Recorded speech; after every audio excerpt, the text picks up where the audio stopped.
The Labour Party's presidential candidate in the 2023 general election, Mr. Peter Obi, has formally defected to the African Democratic Congress, ADC, alongside several prominent political leaders from the Southeast geopolitical zone. The declaration was made on Wednesday in Enugu, the Enugu state capital, where the leaders converged to announce their collective decision after months of consultations.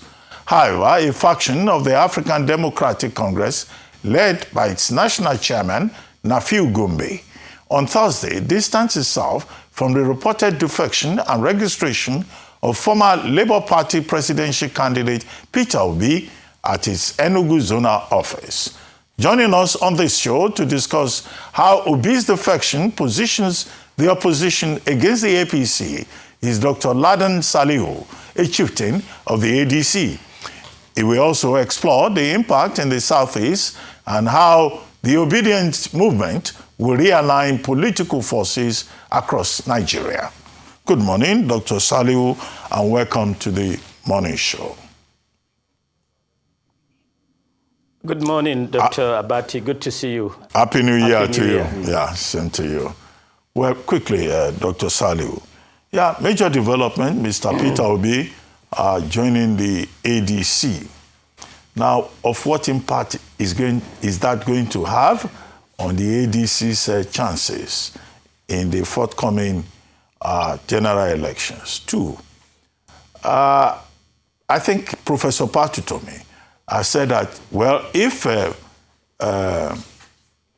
Mr. Obi is not made the presidential candidate of the ADC and he goes to accept a vice presidential position, that he will have no option but to part with Mr. Peter Obi.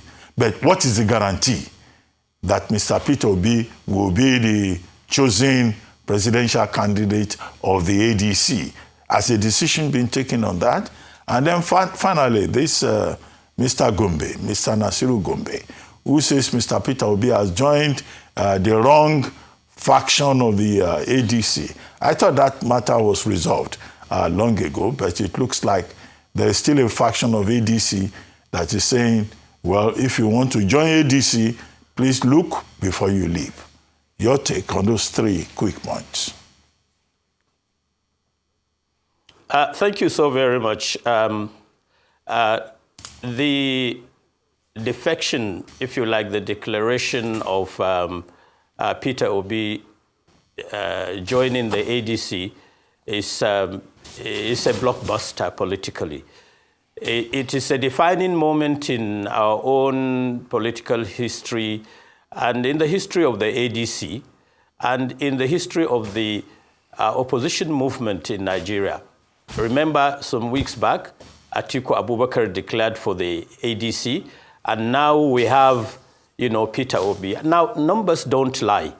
The two put together in the, last presidential elections in 2023 had about 62 to 63% of the total presidential votes.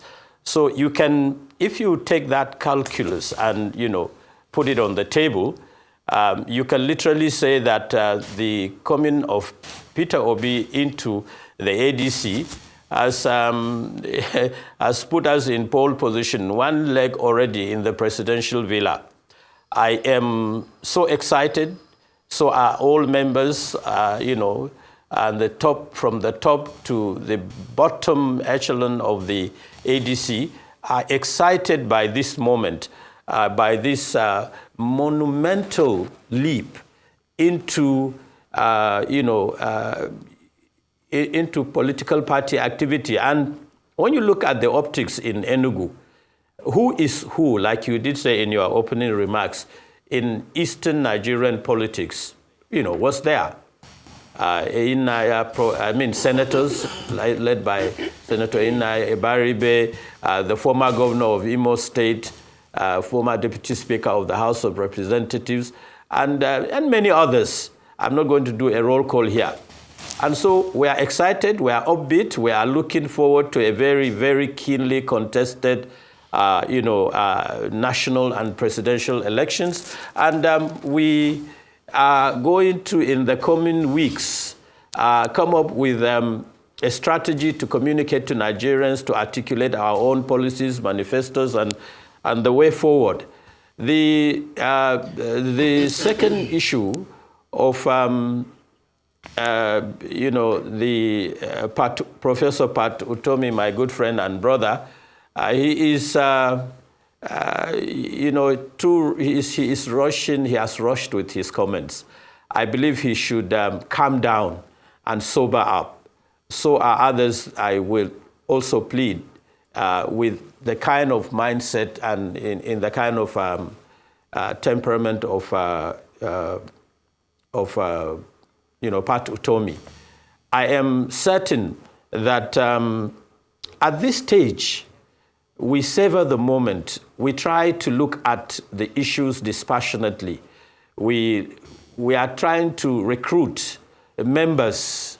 We're trying to put the party together to begin to articulate how we will, perform our role as an opposition party, a mega opposition party now. I think that should be the issue on the table. We should not so much be looking at the issue of presidential elections at this stage. We should be looking at how we grow the party, how we market the party, how we sell the party to Nigerians, how we take the message to the grassroots, to the nooks and crannies of this country. And for the case, this is the first time I am listening. I mean, I get to hear of a faction in the ADC. It's all a playbook. It's in the playbook of the APC-led government. Their own tactics and strategies politically is to continue to cause disaffection, disunity, so that all the political parties will disintegrate and collapse so that they can have a one-party state and, eat their cake and have it. It's not going to work with the ADC. The ADC is one party. The other person is on his own. He is just what you will call an irritant interloper. Excuse the language. But at this stage, with what happened at the Adwa Center when the ADC structure endorsed David Mark and a team, and the metamorphosis of the party politically, the inclusion, the structure as we see it today, and then someone comes out of a cocoon to tell Nigerians that he has a faction of the ADC, I think is hysterical nonsense. Right. It's not something that will fly. Okay. And like I said, it's the playbook of the government, and we're used to it. It's not going to work. It's not going to fly. All right. I hear you, but Dr. Salihu, when you look at the trend as to how factions have destroyed other opposition parties, case in point, Labour Party, even the PDP, which is fast on becoming or not becoming the main opposition party in Nigeria, how confident are you that the same technique or tool that has seemed to work in the other parties would not work in your own party, especially as it seems as if there are some issues or challenges that are brewing in the ADC potentially based on who would eventually emerge as your presidential flag bearer. I say this because even the Obedience themselves, some of whom have said, if Mr. Peter Obi does not get that nomination ticket as presidential flag bearer, they are not willing to support the ADC. It's presidential ticket or nothing. So these are some of the issues, and this is amongst the other heavyweights that you have who are also in contention for that ticket. How do you hope to manage this so that the ADC does not suffer the same fate as other opposition parties like the Labour Party, who came up very strong in the last elections, and the PDP, who have been the main opposition parties for 2 successive tenures, have gone? Well, thank you, Ayo. Look, let's look at it. When you look at the history of the PDP post presidential elections, it was a party that continued to gravitate towards, I mean, if you like, on the domain of disintegration and collapse. They either have, their in-house, issues to deal with, or the structure of the APC-led government was busy recruiting their governors into its own fold. And so you don't have a party in the PDP now as we speak per se. Now, talking about the ADC, when you look at, the creme de la creme of Nigerian politics in the Southeast, eggheads, people that have been tried and tested, when you look at the same picture in the northern part of the country or in the middle belt area, we have seasoned politicians that are experienced with pedigree, with knowledge, with integrity, and with the capacity to withstand and absorb the kind of politics of ill wind that blows nobody any good that the APC is selling to Nigerians. We will resist it. They will not divide the ADC. We will coalesce as the coalition that we are, and we will come up solid and firm. And I have no trepidation. I don't even have any fears about the quality that we have on the table. We can take on anybody, anyone, any political structure, and we will defeat them hands down. I don't have worries about who we are, what we are, our mission and vision to create a greater and better Nigeria for everybody. Okay. I don't have worries about that. So if they finish recruiting, and then the last issue, Ayo, you raised, was the issue of, either the obedience or, their followers saying that if you don't, if he doesn't get, Peter Obi does not get the presidential ticket, they wouldn't support the party. Now they should calm down.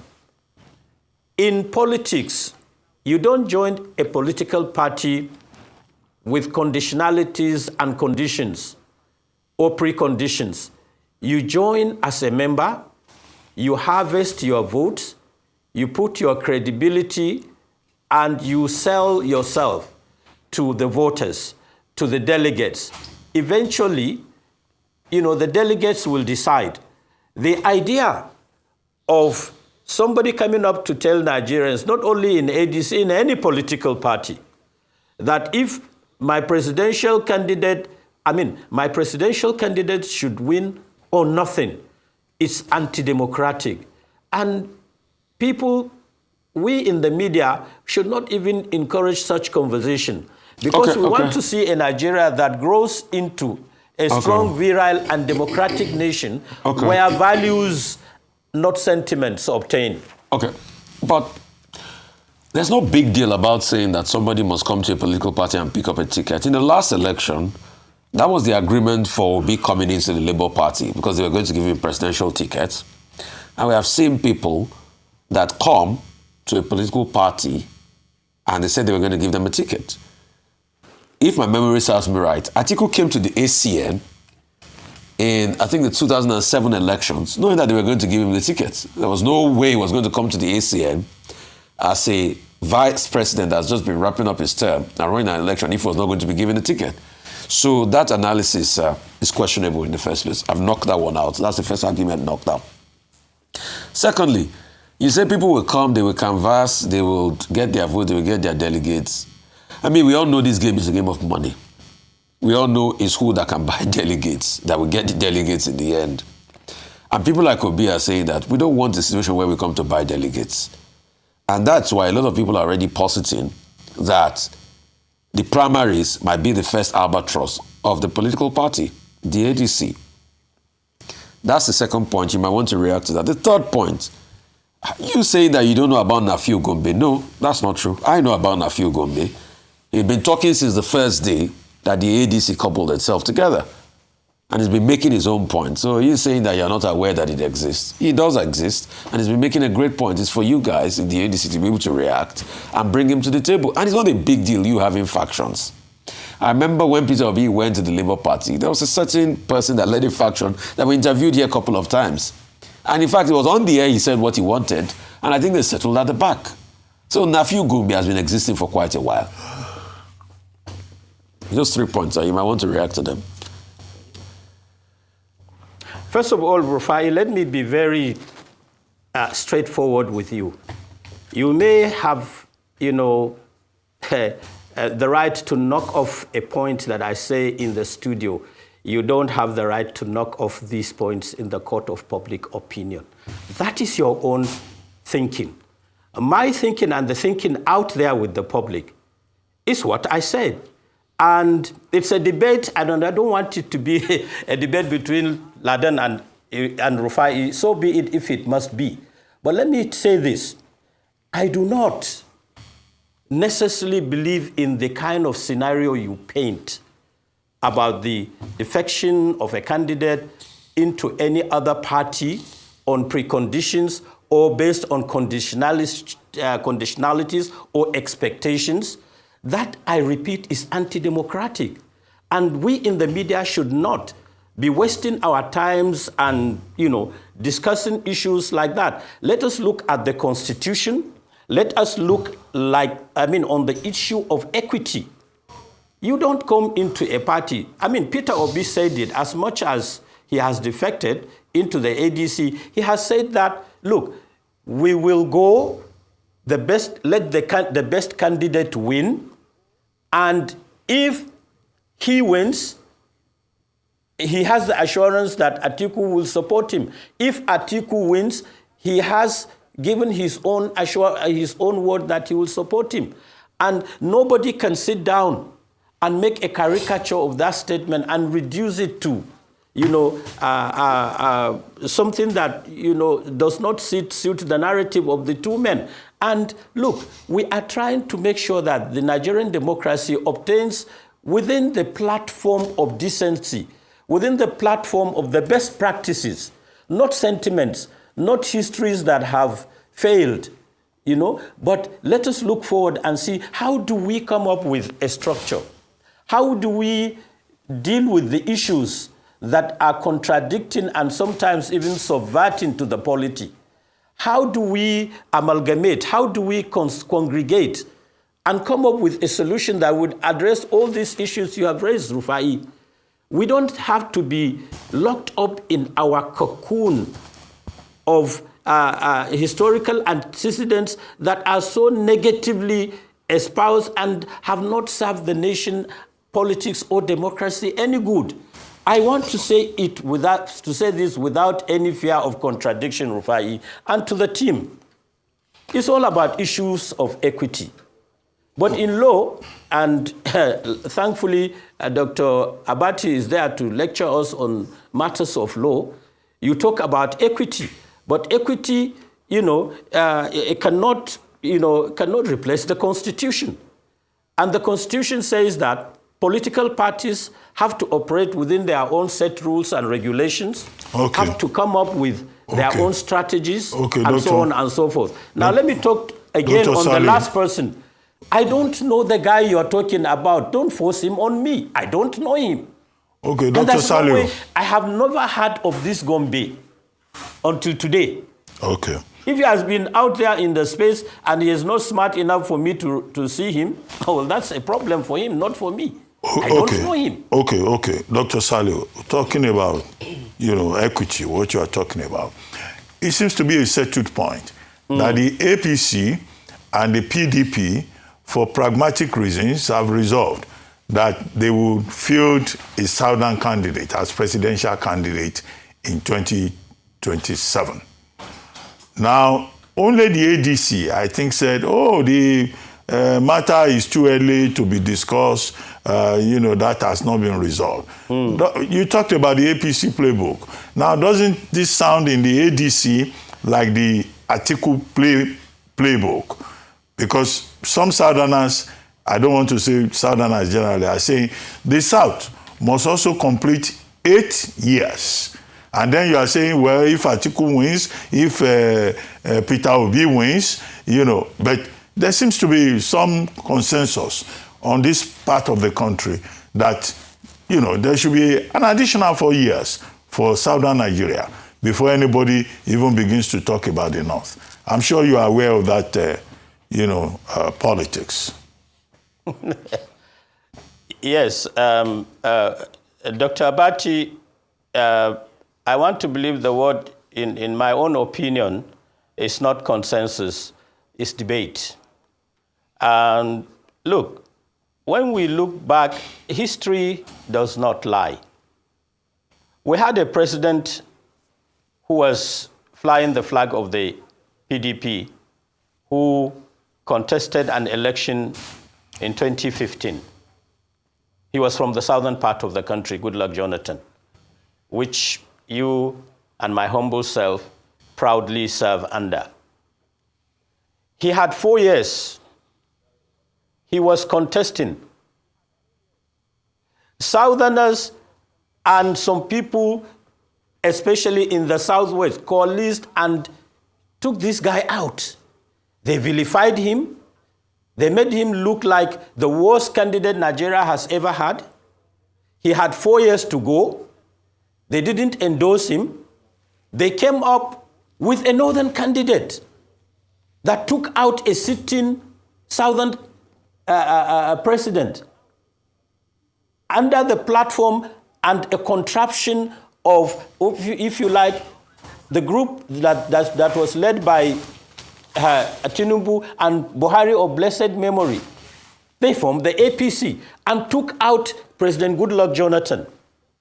Nigerians cannot come out and be told that there are different strokes for the same folks.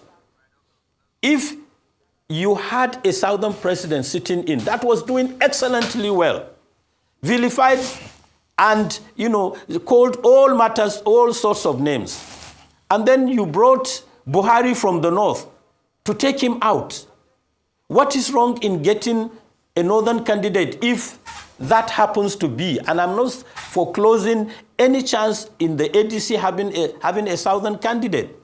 So the idea of saying one portion should do 8 years, the other one should do 8 years, even in the political mathematics of Nigeria, is unsustainable. I don't agree with it. Okay. Look, on that note, we look at parties.